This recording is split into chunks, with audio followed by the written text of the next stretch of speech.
What's going to happen about the interim arts and culture programme? We've had a lot of questions about this. George Batley, Jonathan Edwards Green, Derek again, Judy again from the Croydon Performing Arts Festival, Matthew Griffin, Graeme Bass, Anne Daines, Kevin Singleton, Gwendolyn Horn, Dan Ison.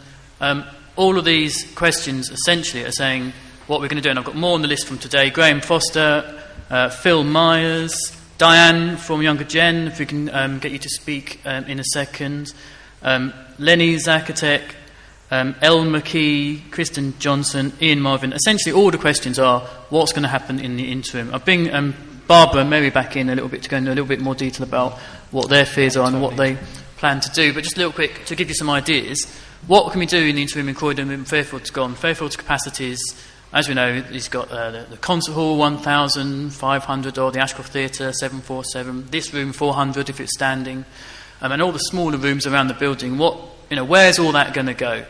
So obviously we've got Theatre Utopia. I know they said they might be here tonight. Are you here? Great, we'll get you to say something in a bit. You can tell us what you've got over there actually. Braithwaite Hall, that's essentially an empty room. It could be a lot more, but they'd need to kit it out. And some of the stuff in here wouldn't be suitable, so they have to do it from scratch. Stanley Halls again, Box Park. What's that going to be? Facilities, capacity programme. What is it going to be? We just don't know. But that's given us the answer. Has been given us an answer of what to replace what's in here. And then what of temporary venues? And we haven't heard anything from the council about the options of temporary venues, but it's not something that's unheard of. For instance, the Miall Theatre in Canterbury, they closed for refurb, but they had the big tent in the middle, the top one. That was, I think that was Chichester Festival Theatre actually. But Marlow had a big arena, which they built. Chichester Festival Theatre is that one in the middle there. Several others in these pictures are temporary venues which can be built in a park or somewhere that's open space.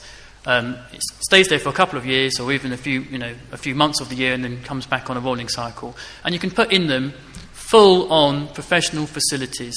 This company here, the Theatre Tent Company, provide full-on arenas which can be heated, which can be operational in winter time, to put on events in the interim period. And we've even got one here, the Pavilion Theatre. It's even actually got a fly tower in it, so you can even put on professional shows with flying scenery, cloths, everything, basically in a big massive tent, but a very, very well heated and decent tent. And there's all these different types of temporary venue that they could do. So we've got a few people in here, hopefully, who will speak now to how will local groups be affected by this lack of interim offer really at the moment. So we've got Barbara and Mary, we've got Diane from Younger Generation, we've got Tony Fairweather, and of course Popchoir here with Helen. So if we start with Barbara and Mary, Tony, and we come back to Helen in a bit as well. And Diane, where are you as well? Sorry, okay, we'll take you down there later. I'll take my turn now. How we run our concerts. Barbara said we run 3 performances. We have about 24 schools performing each night. So schools that are performing in the first half sit on the choir stalls behind the stage, and when it's their turn to dance, they come down the stairs, they dance, and they come up the other stairs, then they go and sit back in the choir stalls. The second half schools all sit up in the balcony. Come half time, there's a rugby scrum as both ends change. So therefore you've got the second half schools going onto the stage and the first half can watch. If you have dance performances in the Ashcroft Theatre, you can't have the children seeing or the dancers seeing the other dances because there's just no way of doing it. The concert hall setup is perfect for us for that.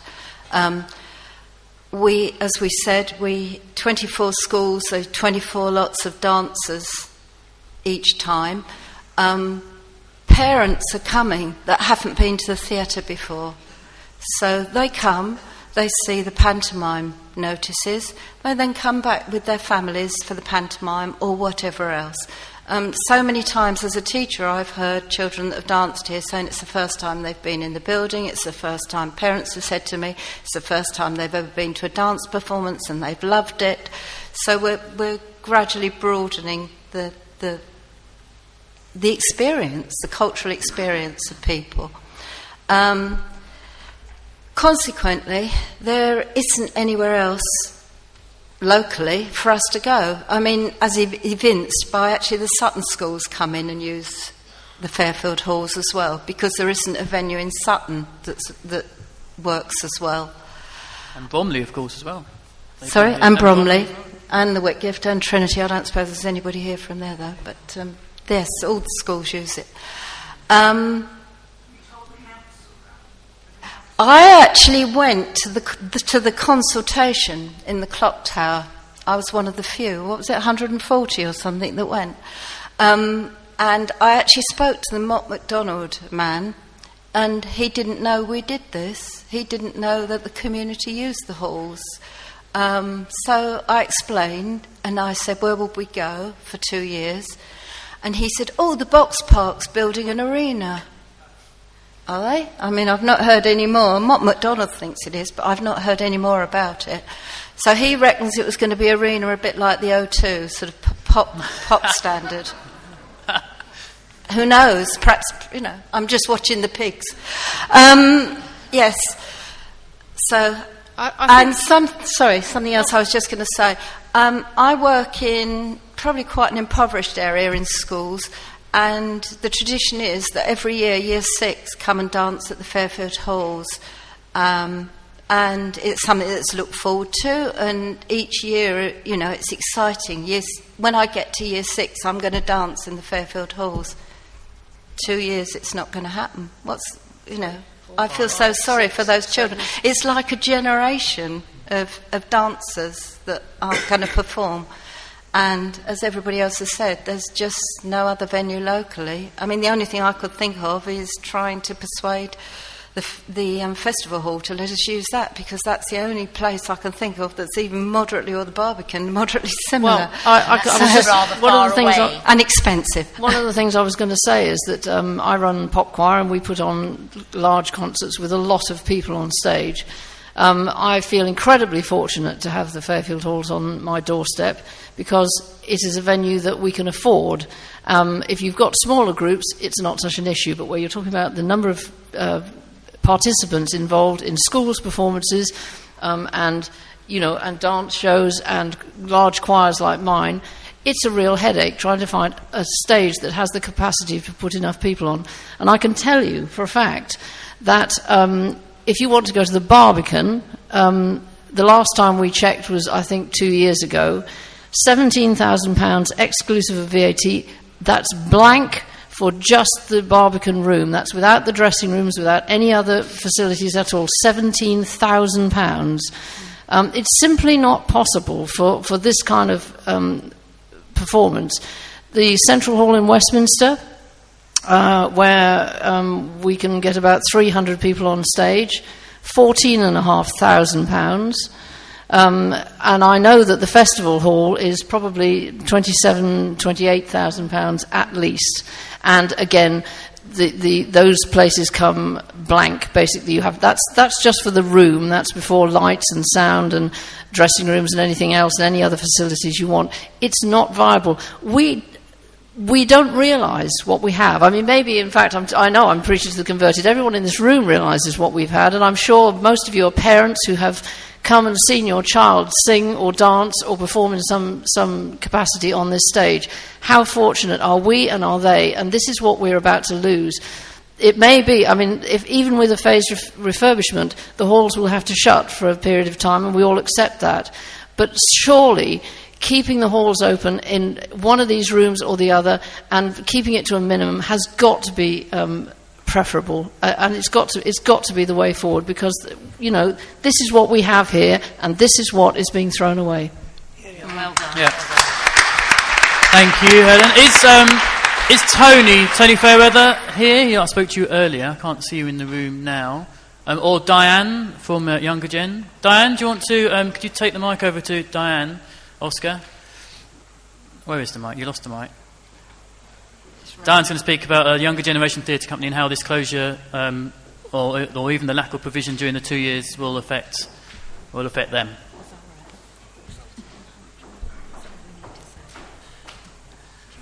Yes, everybody. I'm from the Younger Generation Theatre Group.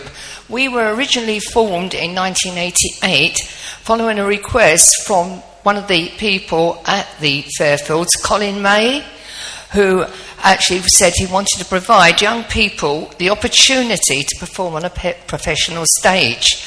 We have nowhere now to go to hold our shows. That's going to be for the next 3 years, because although I had a message from the councillor who said 2 years, but 2 years from the 15th of July is not the 15th. It's not September in 2 years, because our shows are in August, so we will miss 3 years. We have performed here for the last 27 years, and in that time over 1,200 young people from Croydon, 9 to 18, have joined us, and probably a lot of people here may have heard of us, and maybe their children or grandchildren have actually been in our cast. We knew there was plans around to refurbish the Fairfields, and we were already planning maybe to adapt our show so we could do it in the concert hall if the Ashcroft was not available for 1 year. We usually book our events 18 months in advance, and we had no notice that the Ashcroft would actually not be available for our 28th show this August. We started hearing rumours of things that were going to happen, and we were getting a lot of mixed messages. So when we started thinking about our show, which was in January, we thought we've got to do something. We can't take the chance. And so they said it probably wouldn't be till March or April till they would confirm if it was going to close or not. We've checked other venues in South London which could cater for the needs for our cast, which would be cast size, having a fly tower, and also being there where people can get to it. They all proved too expensive, which we then decided the only place we could find was Red Hills at Harlequin Theatre. But this has now had a knock-on effect because we have actually booked there. It's been difficult to recruit new cast members, as many people know the venue, and parents are concerned about going all the way down there for the show, and also for the cost of going down there, as a lot of them live in Croydon. Usually parents and relations come to see the show 2 or 3 times, but they have told us they're not going to prepare to go all the way to Red Hill 2 or 3 times. They'll probably go only once to see the show. This is going to result in a lost ticket sales and therefore funding for our future shows. We have also significantly lost a lot of our volunteers that help us. Some have been with us for over 15 years, as they couldn't commit to travelling that distance during their working week because it's going to be late back and they have to get up early in the morning. The end of it is, if we aren't able to recruit enough cast, volunteers and audience to travel to Red Hill for our show, we actually face the possibility of not financially being viable, that we would face closure after 28 years of being a registered charity. And makes it worse that 2 years ago we actually received the Queen's Award for voluntary members, which is quite a prestigious event. Thank you.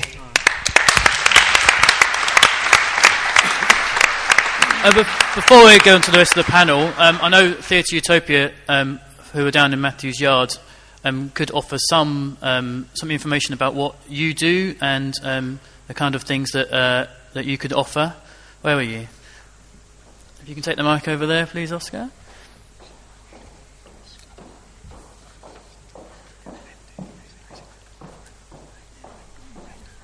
One of them's gone.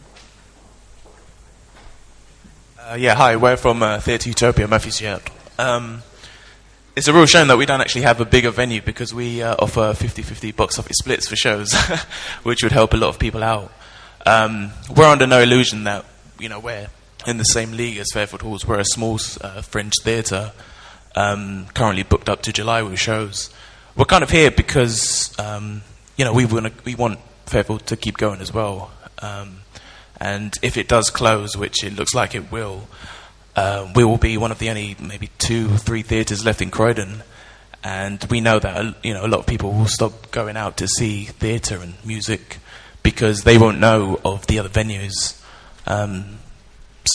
So basically we're just here to show our support, and if we could take on more companies, more dance groups, we would. if our place was bigger. Unfortunately, it's not. But if anyone does need a space, we are here at Matthews Yard. So come down and, we are here to help if we can. Thank you very much. Oh, sorry. Another one. I mean, I'd like to further that with just a question, if needs be. In regards to the arts, what will happen to the creative scene of Croydon if Fairfield Halls, does close? I mean, a lot of great theatre companies come here, actors, etc., etc. How are you going to keep that relationship going with those theatre companies and keep that, repertoire and strong relationship with the arts that Croydon is held for within our community? We definitely need to, yeah. Yeah, I mean... is there a plan B? I'm not sure what the plan B is. My focus is contemporary music, but there's a lot of similarity between the engagement with the artists, the agencies that you get acts from, and the audiences that ultimately are buying the tickets and funding the artists coming out here, which is a crucial part of the business. A lot of what we're talking about around the provision of the arts in Croydon is really symptomatic, emblematic of a broader Croydon issue, and that's Croydon's brand as a town that people engage with in the night time or in the arts with.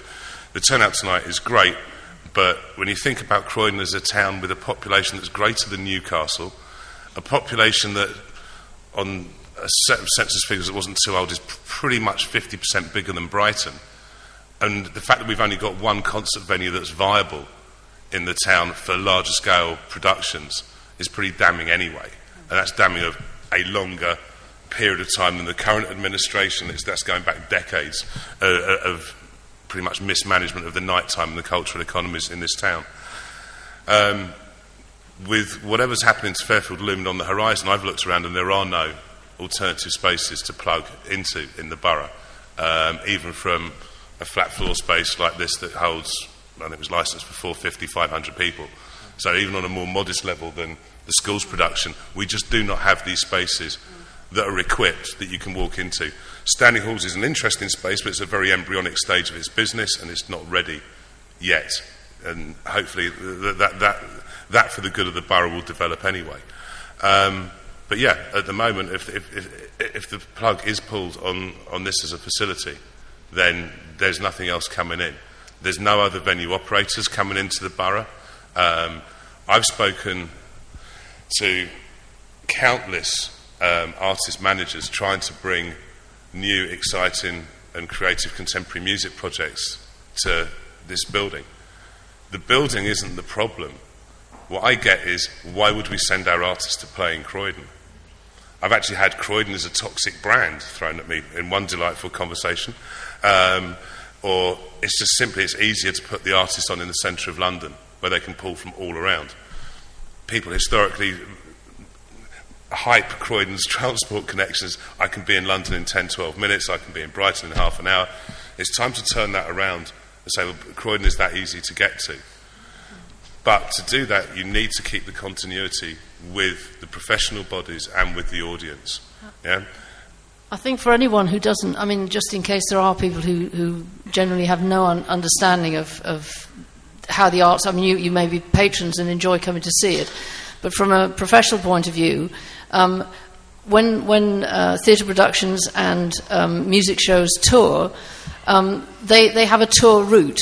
So they're not just kind of picking things at random. There is a sort of the promoters, people like Graeme, will have a set route, and they will know which venues they want to go into. They'll have good marketing strategies. They'll know what the audience is like.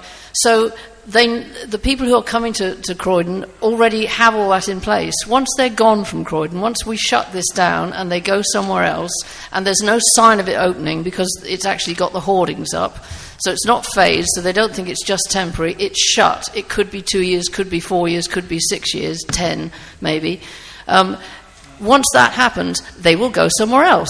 So their now tour pattern will bypass Croydon. And this is what we've been talking about, is the opening cost. It's not just about opening a shiny new building. Once it's all finished and shiny and everyone goes, ooh, look, doesn't that look great? If nobody is coming here because they've already made other arrangements and now they're happy with those arrangements, and you're damn sure that Guildford or or Reading or anywhere else will be trying to hang on to that business that they've now picked up because Fairfield has shut, that we're going to have a dickens of a job getting people back here. And it's not because, you know, we'll have a nice shiny building and nothing to put in it. And the audience will have gone because all those parents who come to the dance shows and the school choirs who go, oh, there's a pantomime on, oh, I didn't realise they had a concert with this or the Soul Sisters or you know, HMS Pinafore or any of the other things they can see, they won't have seen those notices. So a whole generation will have just drifted away and gone into town elsewhere. Again, that's what we're losing. We have some questions that people had wanted to speak to us. Lenny Zakatek, are you here? I think Lenny's gone. Is Lenny gone? Okay. Kristen Johnson. Okay. Hands up. This isn't working, so I will pick you, the lady in the aisle there, third row. Yep. And at the back apparently.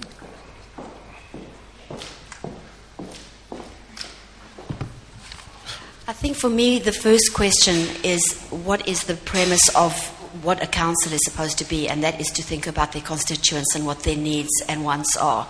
And in this whole process, we come here every week, we hire this facility 150 days a year. We see at least 52,000 people, well, the same people coming through the year. You know, throughout the year, we see that amount of people coming through. We are doing community-based projects. We are doing a tremendous amount of youth projects. We are doing productions that are all based around. It's a charity, so it's non-profitable. It's all about building the community. We do productions for the youth after the Croydon riots. We did specific productions. Sort of focusing on those sort of issues that had happened with youth. So for our charity, as I say, which comes through, we're representing, you know, at least 52,000 feet that are coming through every single year through this building. It's not just you know, productions. We raise funds here for these issues. We do parenting courses, classes. You know, this has become a kind of a home to us for our charity to do all these community events. And we have written to Tim Godfrey. He did reply to us personally and said it was not his issue or his problem, and that you know, we facilitate 1,000 people on a Sunday morning, and he offered us a room for 200. So, but it's not just that; it's what actually comes out of what we produce here every week in this hall, in the community. We've made huge strides as far as touching people's lives and things like that. And my concern is why, when we then go to the councillors who are supposed to be representing the constituents of Croydon and caring about them and caring about their needs, we're told it's not their issue, we must just keep our mouths shut and go away. I'm just thinking about, we've got a Reaching Higher charity which does a tremendous amount with children who have had real issues. And so for me, that's the backstory. I say now, well, what are we going to do about it? I don't think it's an issue of maybe should it close. I know Sean Crichton mentioned it's probably a thin chance of us being able to keep it open. But I say we have to not come with that premise. We have to say it will not close, and we will do whatever it takes to keep these things, you know, going. These projects, the dance, the community dance associations that come in. You know, the children that come in. 300 or 400 children come through the doors every week through our charity, and we cannot allow this place to close. And so whatever it takes, really whatever it takes, we ourselves can get together 3,000 people to go do demonstrations. But I think we need to get publicity to show, you know, whether it's the Southeastern RTV News or whatever it is, to say these councillors do not care about their constituents. End of story.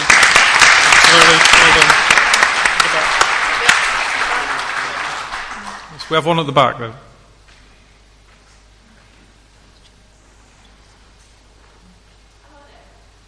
Is it working now? Yes.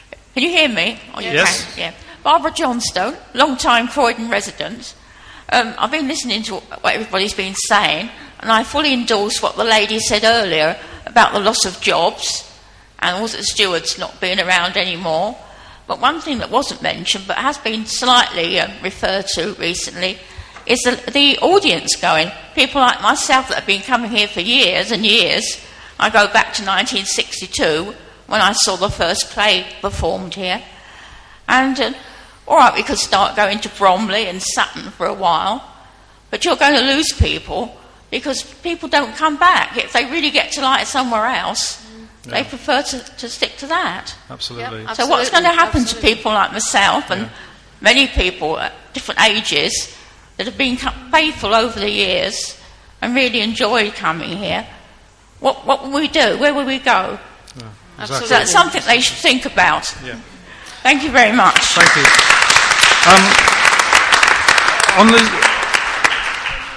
One of our guest speakers, Richard Morrell. Sorry, I just wanted to speak to Richard here. He's the chairman of the Fairfield Corps of Stewards, and I'd just like you to give us a little bit.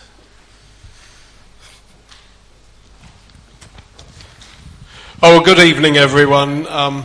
As you've just been informed, I'm the current chairman of the Corps of Stewards, and in the next few minutes we'll just tell you a bit about our history and also about our concerns. And we've heard an awful lot tonight about young people and people that take part in shows here, the younger generation group and the Croydon dance group. I happened to be in the balcony when you were here the other week, so I saw the whole show, and really absolutely brilliant. Now, the founder of the Corps of Stewards was actually a guy called Thomas Piper. He was the first general manager there in 1962, and he had the inspirational forethought of forming the voluntary Corps of Stewards. And of course they all needed to be trained and in place, ready for the opening in November 1962. But the Corps was actually formed in April 1962, so that's 54 years ago this month. And we sit within Fairfield, having our own management committee, our own officers of the Corps, and provide stewards as required by Fairfield Croydon Limited through Simon, its chief exec. Now, back in 1964, that was when I left school, a person I worked with in the railway office at Waterloo lived in Wallington. Now, he was already a steward here, so we often travelled back to Croydon together when he'd got a turn here in the evening. And he'd always recount in the office the next morning of the events. And of course that was the time when the Beatles, the Rolling Stones, Sir Malcolm Sargent and all that lot all were around at that time. That steward went on to complete over 50 years of continuous voluntary service and commitment to Fairfield through the Corps of Stewards. Now currently we maintain over 100 active stewards, male, female, ranging from 18 to 93. And they come from a variety of backgrounds, which also adds to the richness of the Corps. And they work with total commitment. I've heard the word stewards mentioned here just a little while ago, but they work with total commitment to both Fairfield and to the Corps, delivering their best, day in, day out, year out. The total closure of Fairfield will be a devastating blow to us in many ways.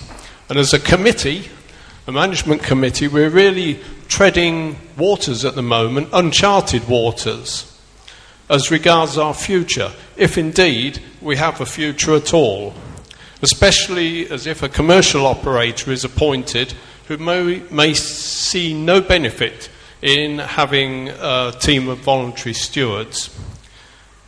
In 2014, we stewarded 723 shows here at Fairfield, and that's some 6,000 duties, all just for a cup of tea and a biscuit. Just work it out yourself, what a massive financial saving that is each year to any operator or charity.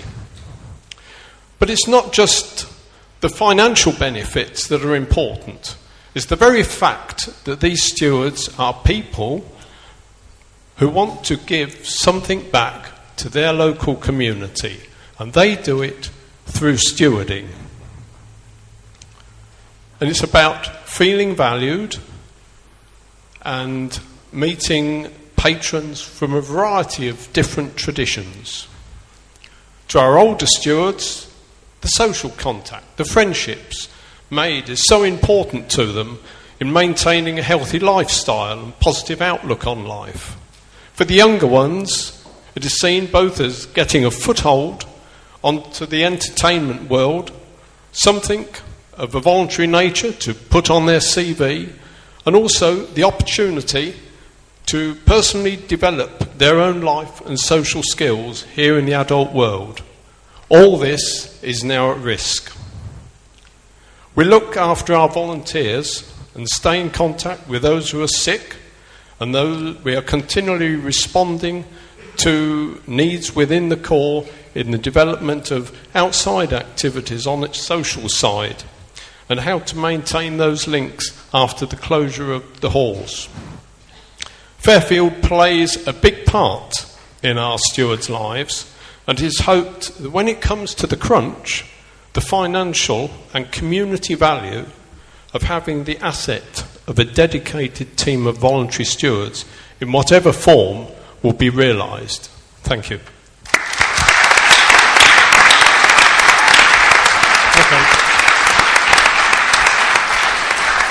We've got time for a few questions. It's looking like it's getting quite late, and I think we really should be rounding it up. I know there's loads of questions that you have. Part of the reason we were doing this is because we wanted to collect these questions and issues and concerns, and we do want you to, if you have access to email them to saveourfairfield@gmail.com. Yeah, sorry, I will allow one more question after this, but I just wanted to say that thank you to everyone anyway, because I know there's people leaving as I speak, and I just wanted to thank everyone who came tonight, because it's shown that you do care. And I think what Richard's saying there is basically why we called it like Save Our Fairfield in the first place, because people are saying, well, they're spending 30 million on redeveloping it. Yeah, but what is Fairfield? What is our Fairfield? It is the children, it is the stewards, it is the patrons, and the history that's here. So that's what we're trying to save. So even if it's £30 million investment, will it have that at the heart of it? And that's what I'm concerned that it won't have. Yeah, please keep in touch, www.saveourfairfield.org, and please, I will have one more very quick question, I hope. Is it on the bottom? Is it on? Yeah. Yeah. Thank you, Andy, thank you. It's not a question, actually, it's something that may help. Okay. As you know, the Fairfield is only one small part of all the other developments going on in Croydon, and one small part of the larger development in College Green. And there are lots of concerns about other developments in Croydon, including this one. And are you aware that there is a meeting next Thursday over in the college where we've got Joe Negrini and Stuart Collins attending, where we'll be discussing all of the developments in Croydon, and perhaps some of you would like to come along. And so it's not a question, it's information. Okay. And if possible, if we could share that information on your communications, that would be good for all of us. No, that sounds good. Yeah. Thank you very much. Something that we'd like to be involved with. Okay. I know there's lots of questions. Can I? I just think we've got to the point now where it is getting late and people are leaving. I think on behalf of everybody here, we'd all like to say a huge thank you to Andy for initiating this campaign and pulling to this evening together. Thank you.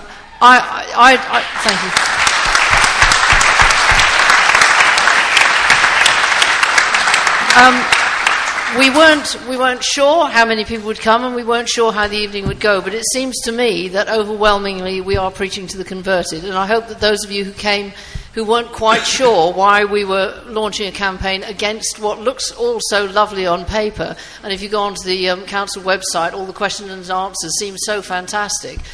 Maybe you'll understand now why we are so vehemently opposed to the out-and-out closure for 2 years, and the concerns we have about the actual project in itself, which Rob has so expertly highlighted tonight. So I think in conclusion, if those of you here are feeling now that you would like to continue with this fight, and a lot of you have expressed that we must keep this place going, firstly, if you do have any spare change that can help Rob and Andy pay for this evening's meeting, that would be fantastic. I think we will go ahead and launch a Just Giving page for the Save Our Fairfield campaign. If you can attend the council meeting on the 13th of April, even 18th, even outside to lobby, but if you can get in there and make your voices heard, that would be fantastic.